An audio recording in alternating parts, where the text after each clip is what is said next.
Sallust, Bellum Catilinae, Episode 17. Sed, aquo incepto studioque me ambitio mala detenuerat, eodem regressus statui res gestas populi Romani carptim, ut quaeque memoria digna videbantur, perscribere eomagus, quod mihi aspe metu partibus rei publicae animus liber erat. Now he says that instead of pursuing agriculture or hunting, he says, but aquo incepto studioque, but from that beginning and that desire, the one which an evil ambition, ambitio mala, had detained me or sidetracked me, I decided, statui, having returned regressus to the same point, eodem, I decided the history, res gestas, of the Roman people, a little bit at a time, carptim, ut quaeque memoria digna videbantur, as each thing seemed, videbantur, worthy of memory, memoria digna, I decided to write it out, perscribere, and all the more so, eomagus, because to me, or my, from hope, from fear, and from the partisanship of the Republic, my mind was free, or my desire, my intention, animus. So again, that's a somewhat rough translation. Now we'll go back through and smooth it out, and also talk about some of the grammar. So we begin with sed, this adversative, a quo incepto, from which beginning and purpose.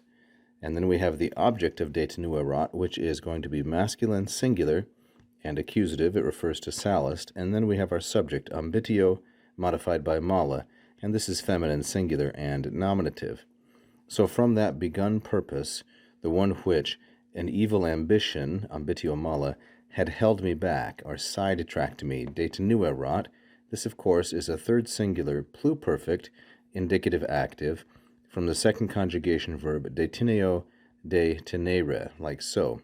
So from that point to the same spot, eodem, having returned, regressus, and regressus is a participle which is from the deponent verb regredior, the deponent third conjugation verb regredior, regredi, like so.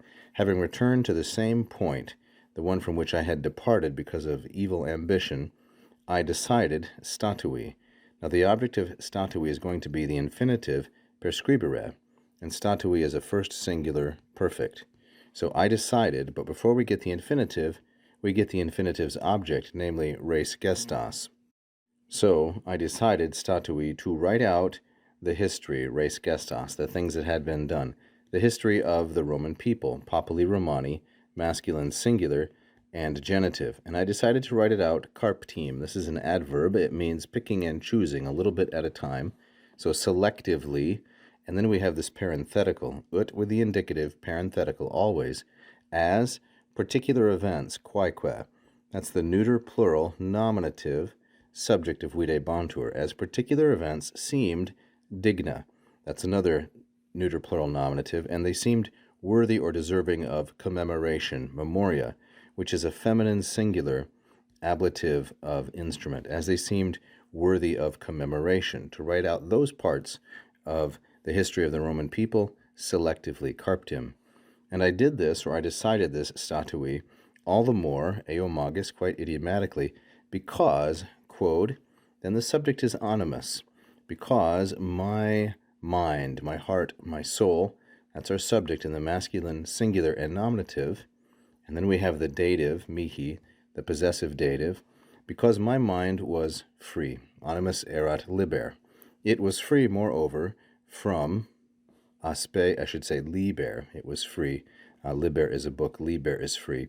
It was free from these ablatives of separation, that is, from hope, spe, from fear, metu, and from partibus, from the competing desires, the partisan groups or parties of the Republic, rei publicae, which is feminine singular, and genitive, of course.